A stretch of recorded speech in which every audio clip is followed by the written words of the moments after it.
Hello and welcome to our latest edition of the GRC and Cybersecurity podcast. In today's episode of the Leaders and Risk and Security series, we have a very special guest, Michelle Garcia, the Director of IT, Compliance and Security at Carnival Cruise Lines. We talk about the challenges of IT compliance, unified frameworks, and talk about how you can embed and look at things like CCM and other technologies to support this. Hi Michelle, can you introduce yourself and tell the listeners a little bit about the company that you work for?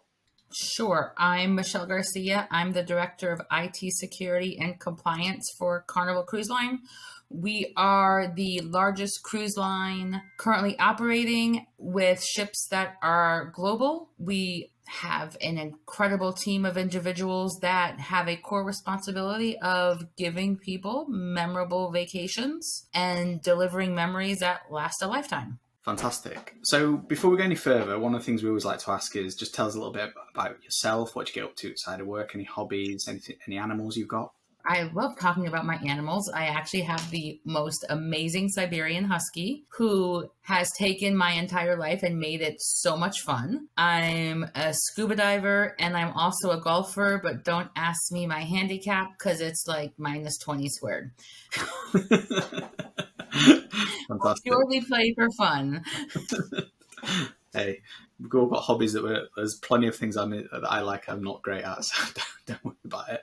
So can you tell listeners about your role? And then also, how did you get into security? What was your pathway? So I actually have a great role where I am in charge of IT security and compliance specific for the Carnival Cruise Line brand. We're a global corporation with 9 brands, and my purview is strictly Carnival Cruise Line. My path to security was actually indirectly direct.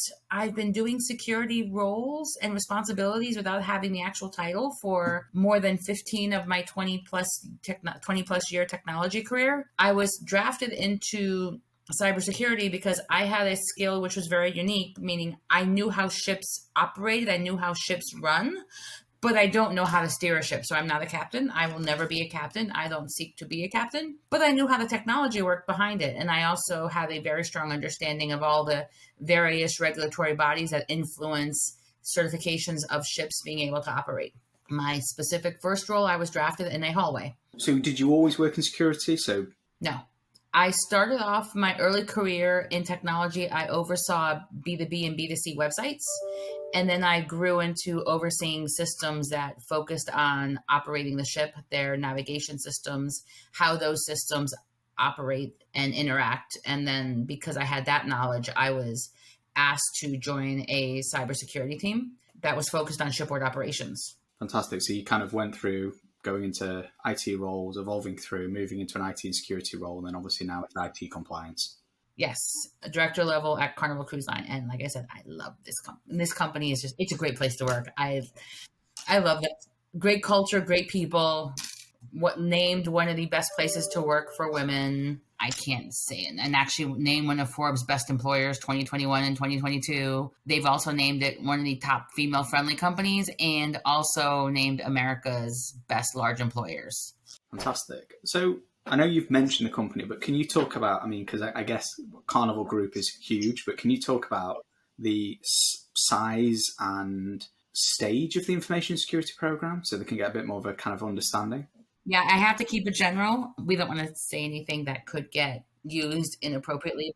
I can say, here's what I can say. I can say that Carnival Cruise Line has a robust cybersecurity operation tasked with ensuring that our people, processes, and technology ensure that our guest information is safe and secure and our vessels are operating safely and securely. I can say like that. Let's move on to then who do you report to? What does the team structure look like? So I report to the vice president of infrastructure who reports to the Carnival Cruise Line CIO, who then reports to the Carnival Cruise Line CFO, who then reports to brand president, and our brand president then reports up into our corporate structure. Okay, and then do you have any direct reports? What does your team look like? I have 2 direct reports. I have a manager of security and a manager of compliance. And then I also have a team of security and compliance analysts who all have a similar goal to mine, ensuring that our vessel and our guest information is safe.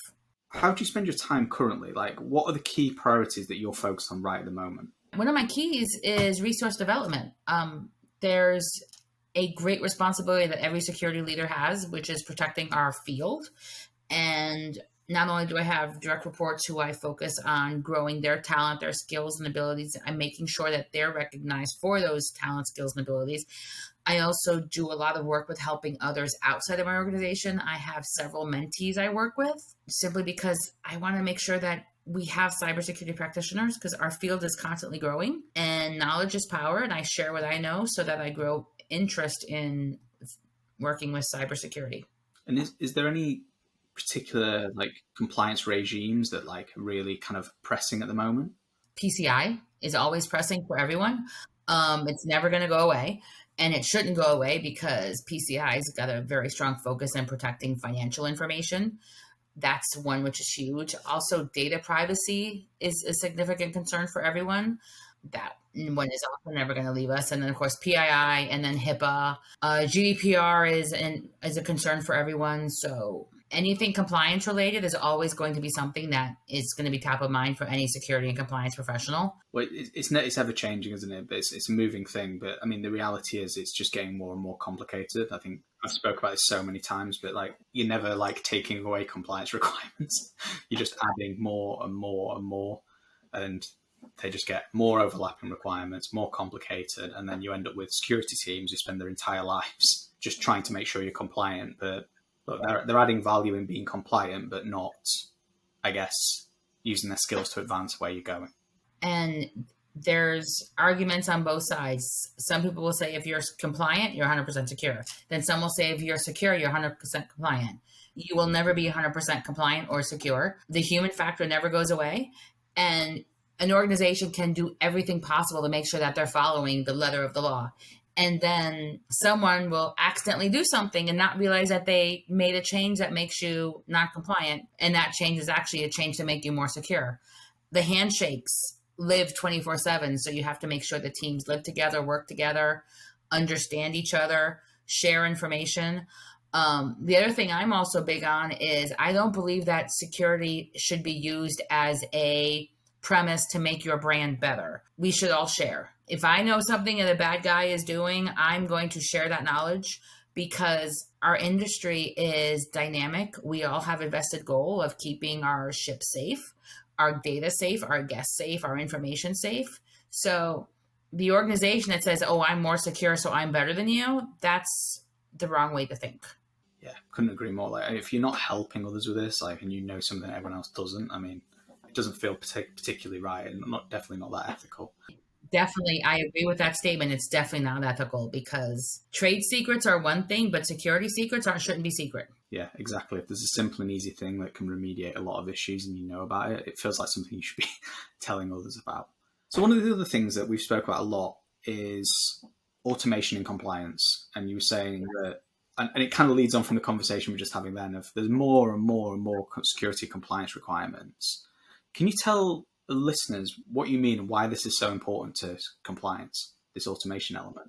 Absolutely. It's funny. It's like automation is important, but then I'm also concerned about ChatGPT, which is automation. So I'm a fan of it, and I'm also nervous at the same time. So the big thing about automation is speed of information. So I'm going to just make up vulnerability X and just say vulnerability X is a problem. It exists, and we have to figure out a way to get the notice out quicker about vulnerability X so it gets remediated faster. Using the tools available to scan your environment and using those same tools to create tickets that notify the impacted teams of vulnerability X reduces the communication time from minutes or hours to seconds, because use plugins to tools from your vulnerability scanner to your ticket management system and get the notice out there quicker. That will absolutely save time for your organization so that they can start solving the problem.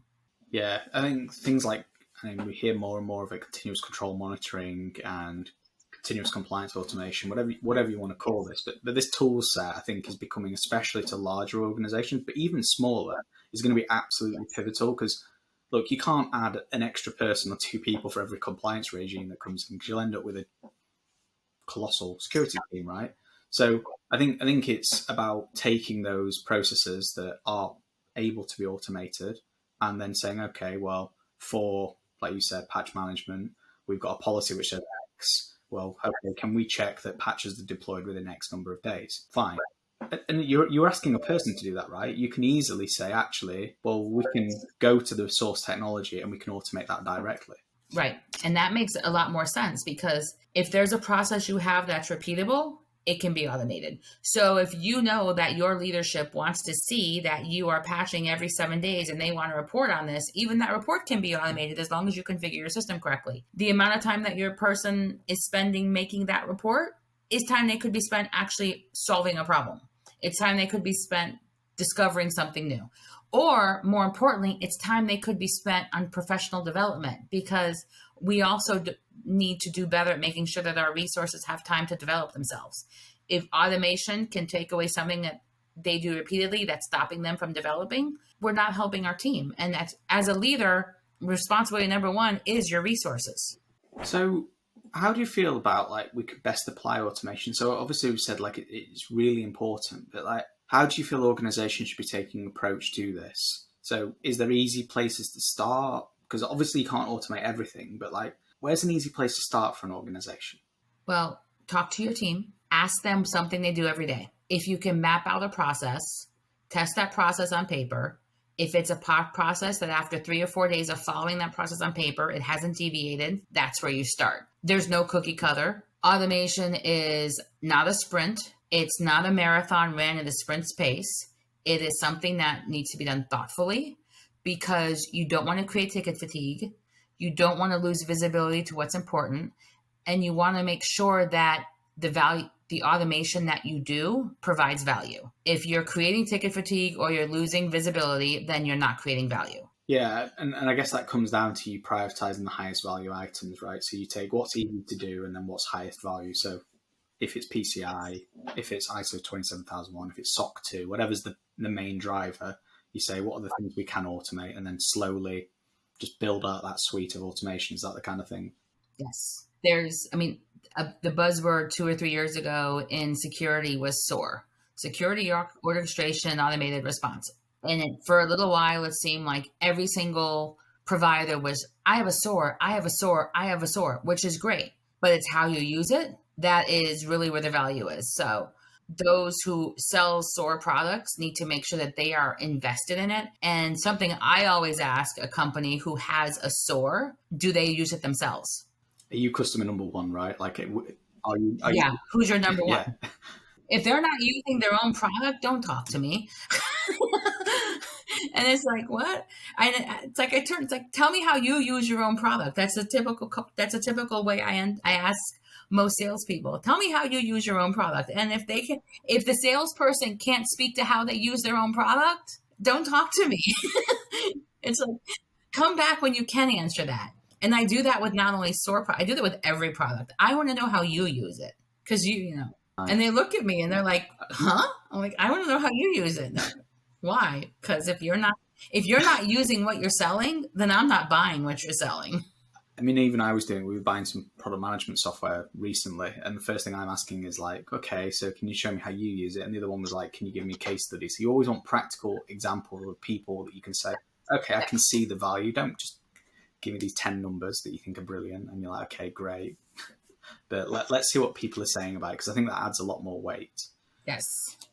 So one of the other things I know we've spoken about, and again, in the prep call, you mentioned too much automation. So can you explain to listeners a little bit what you mean by this?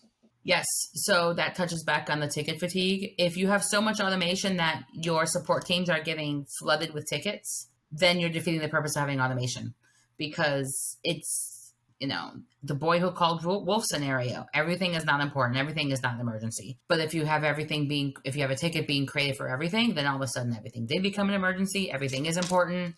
You've destroyed your ability to manage your own internal SLAs because you've got so many tickets being thrown out there. That is a big problem that can develop if you don't apply automation in a way that's smart. The other thing is that don't lose sight of your stakeholders when you are developing automation. It's not only security who's a stakeholder. It's the team who is who's solving the tickets. They're a stakeholder. If the owners of the tools that could be supported by a different area, they're also a stakeholder. You can't lose sight of them in your whole journey. So Automation is truly when it takes a village. And some say, oh, it's a security product, so I'm automating. It's like, no, it's not only about you. There's a big we component. So don't lose sight of the we.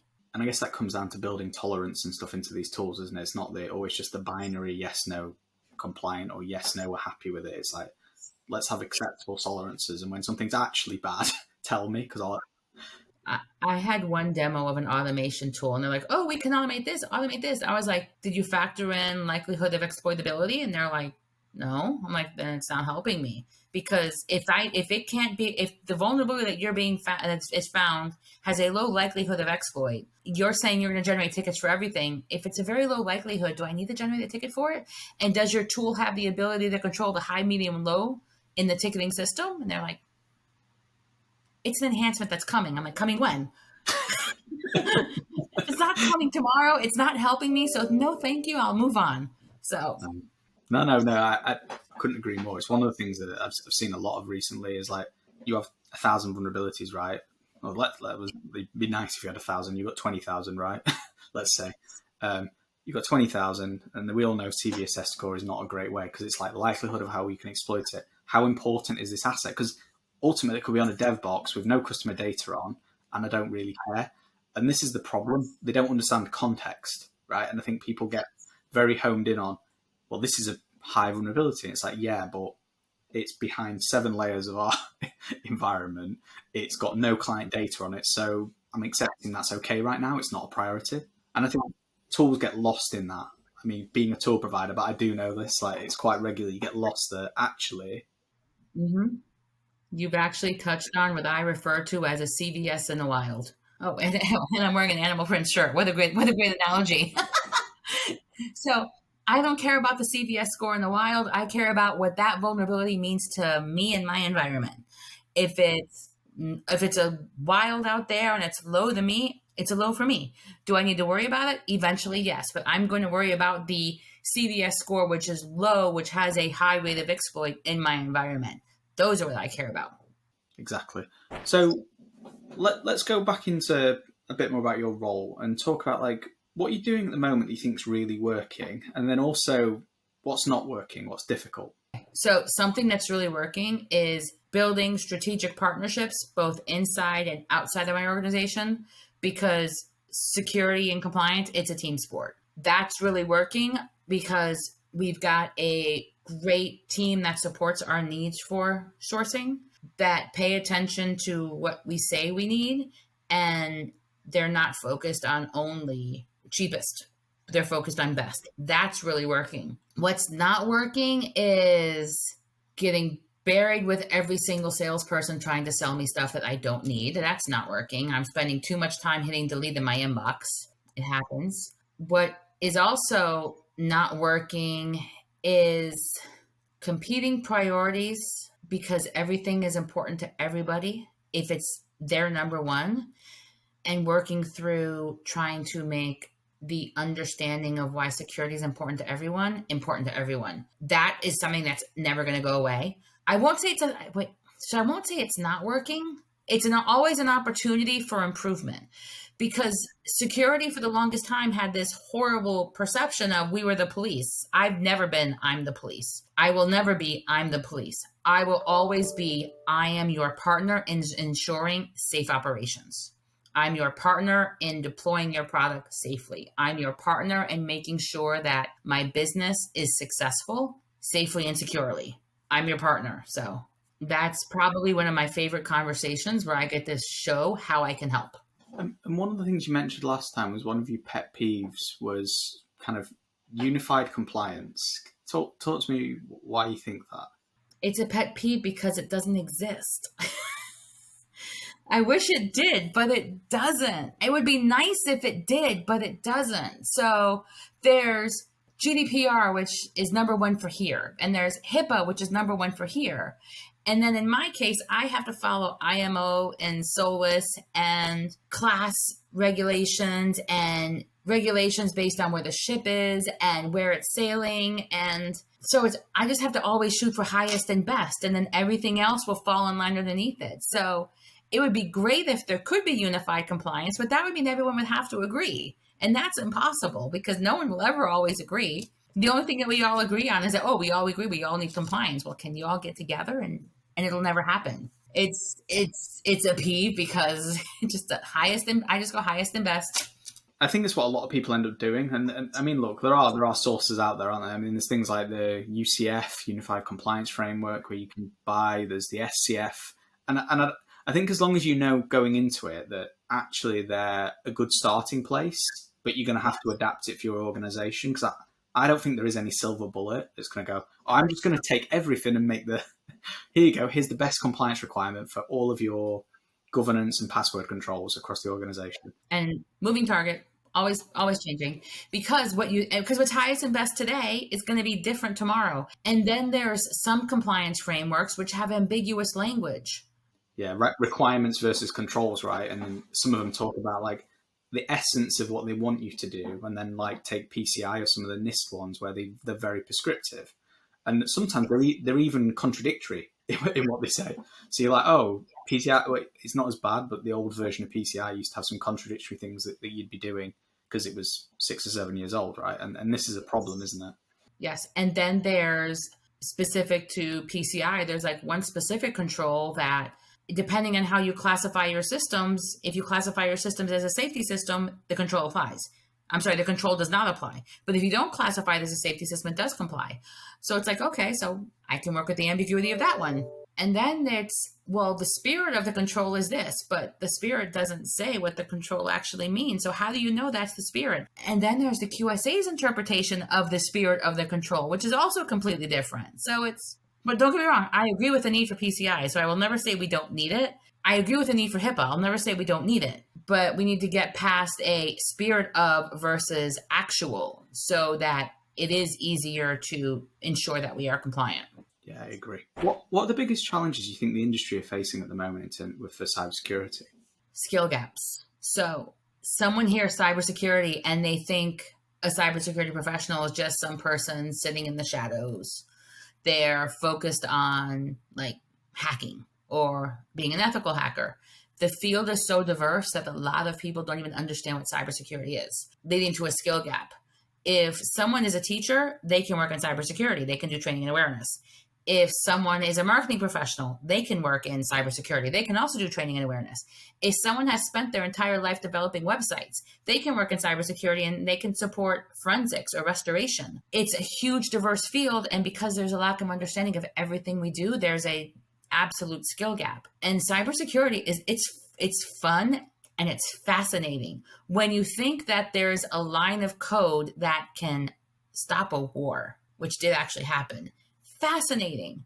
When you think that you can sit in front of a line of code and reverse engineer what a hacker did to break into a system, fascinating. The opportunity to share knowledge is fun. So all of those personality types can lead to a great cybersecurity professional. We just need to do better as cybersecurity professionals and promote everything that's available within our field so we can attract more talent. Because my first degree is in English literature. My second degree is in marketing. My third degree is in cybersecurity. It took me a little while to get here officially. I don't want people to take as long as I did to get here because this is some really cool stuff. And I wake up every day and I've been in technology for decades. I've been doing security for almost a decade officially. I love this stuff. I want more people like me in our field who wake up and go, this is really cool, because it is. Yeah.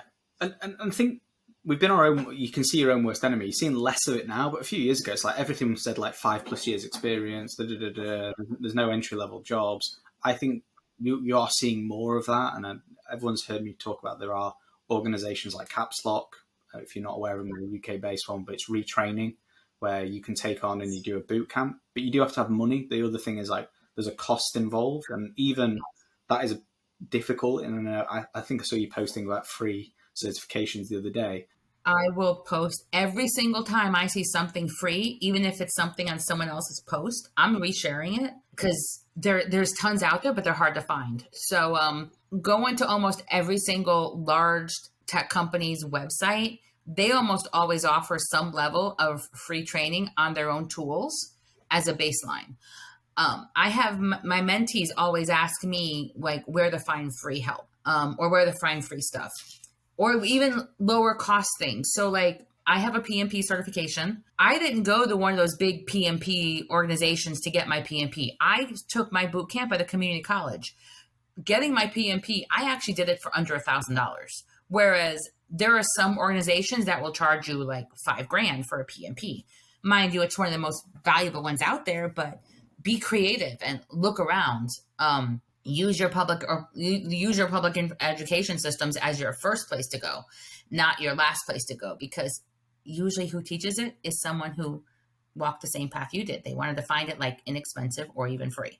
So I will always say that because it doesn't have to be expensive to learn. And then there's meetup groups. This one fascinated me when I discovered them. There's meetup groups for professionals who want to grow. So look at those as well, because you'll never know. I took public speaking courses through a meetup group. I didn't go to some big fancy institution, and I think I do okay. And I didn't pay thousands of dollars to learn how to speak in public. It's also one of those things like ask people. Like, do you know, Jen, I always think if people reach out to you and ask honest questions and like, could you help me with this? I think a lot of people will help you. And LinkedIn's a really good place to connect with people, ask people questions. And I think there are a lot of people out there who will help. Yes, absolutely. I accept the majority of the friend requests I get through LinkedIn. It's usually helpful if the friend request includes a message like why they're reaching out to me, because I want to help. I will help anyone. Random person, I don't have to meet you in person, but if you reach out, help me. Can you guide me here? Can you show me this? Absolutely, because somebody had to help me. That's how I got here. So in 2023, what is your biggest area of concern at the moment?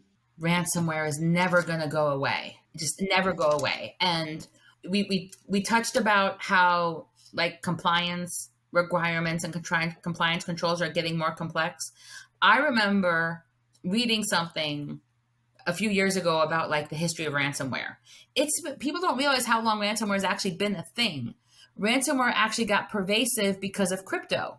So technology made something that's existed for decades a bigger problem because ease of payment suddenly came up. So that's another reason why controls have to keep getting, as we advance the technology, hackers get more creative, and then something that's existed forever has become a problem. And mind you, the very first attack that's known of ransomware was at, I think it was the World AIDS Conference, and someone gave out USB drives or floppy disks. I'm not sure which technology it was. Very first type of ransomware. I'm like, really? And I happen to hate USB drives, by the way. I think they're like crazy, significant, huge attack vector. And what was the very first ransomware? On a portable memory. So if the world could be USB free, we'd be a better place. But we all know that the malicious actors of the world will just find something else. Exactly. I mean, the other one that you mentioned was ChatGPT earlier. So why do you think this is such a big concern? Because it has, when you can talk to a bot and ask a bot how to do something, the bot is inevitably going to tell you something good or something bad. So malicious actors can use a bot to ask a question about how to do something bad because it has aggregated all kinds of information because it's been sitting here listening behind the scenes. It's also another attack vector because there's actual instances of malicious actors putting apps out there attached to ChatGPT which are actually full of malware. So, because it's the new cool thing. What happens with the new cool thing? It's going to get exploited by a bad guy. I saw one of them, I think it was somebody tricked it into asking a question about making something that you shouldn't know how to make. Maybe napalm or something like that, where basically it said it wanted a story for its grandma about it, and it took it as an honest question and answered it. It said no when you asked it straight, but when you manipulate the way you ask the questions, people have obviously not thought about all of the different ways that it could be used. And look, we're going to learn a lot, but I think the other thing is, I'm not sure everyone knows where the data is going, how it's being reused, and you're entirely, and I think people just need to probably be a bit aware. It's like, look, if it's something you're happy to be in the public domain, fine. If something you're not happy in the public domain, it probably shouldn't go in there. Yes, but it could already be there anyway because it's a giant data aggregator. It'll find it someplace else. So let's hope nothing too significant is there, but we know it probably is. So can you talk me through what you think, like if you're hiring someone, what are the key skills you look for an information security professional? So, number one skill is enthusiasm about the job and enthusiasm to learn. That's always primary. I'm not hiring a resume, I'm hiring a person. And I look at the soft skills of the person first. I look at how I think they will mesh with the current team I have. I'm very lucky at having a skill of building high performance teams. I will be honest, I don't know how I developed that skill, but I'm lucky I have it. And I want to make sure that I never lose team chemistry by bringing in the wrong person. So I use my team as part of the interview process to make sure that they believe that person will be a good fit. Working for Carnival, the other benefit I have is I don't care about your zip code. I care about your skills, talents, abilities, motivation to learn. If I'm hiring a leader, I want to see leadership skills. I want to know who that person has developed. So I always ask a question to anyone I'm interviewing for a leadership role. And I encourage those listening to me to ask the same question. Ask them about specifics of 2 people they've mentored or 2 people they've developed. If they can't reference 2 people like this, then that's a gap they have. Because if you bring them onto your team, then those reporting to them won't get the leadership skills and development they need for them to grow. Because we have to grow everybody. So if you could have one wish, and this is one of the hardest questions, a lot of people always struggle with this, but if you could have one wish in security to fix, what would it be? Oh my God, passwords. Passwords are a pet peeve. How can we put a man on the moon? But the most complex thing we can do to secure an environment, passwords. There's the numbers on it. And passwords have actually even gotten weaker over time because password bots are able to crack anything. If you have like a 7-character password, it's going to get cracked in seconds thanks to bots. That's my total peeve. That's it. Passwords. Okay. So one of the things we were like... No, I don't have a solution. I wish I did. Yeah. Passwords. Oh my God. So one of the things we like to ask is there another security leader you think we should have on this podcast, someone you think that we should be trying to get on? Thomas Maldonado. He's the Chief Information Security Officer for the National Football League. I follow him on LinkedIn. He posts every single day a tip of the day. I sometimes almost always share his content also because great thought. And I just admire how he grew in his career too. And he gets to work for like a really fun organization and, diehard Bills fan, go Bills. So he's also protecting my favorite team. So hopefully he hears this and you're able to get him on because I will definitely listen to that one also. Fantastic. Thanks, Michelle, for your time. If our listeners want to reach out to you in any way, where's the best place to contact you? LinkedIn. My profile is pretty public. Sadly, I do have a common name, Michelle Garcia, but that's, I'm the only Michelle Garcia who is the Director of Information Security and Compliance at Carnival Cruise Line. So as long as that all blends, that's how you find me. Perfect. We'll add a link to the bio on the description of the podcast as well. So great. Thank you so much, Michelle. Great. Absolutely. Thank you for having me.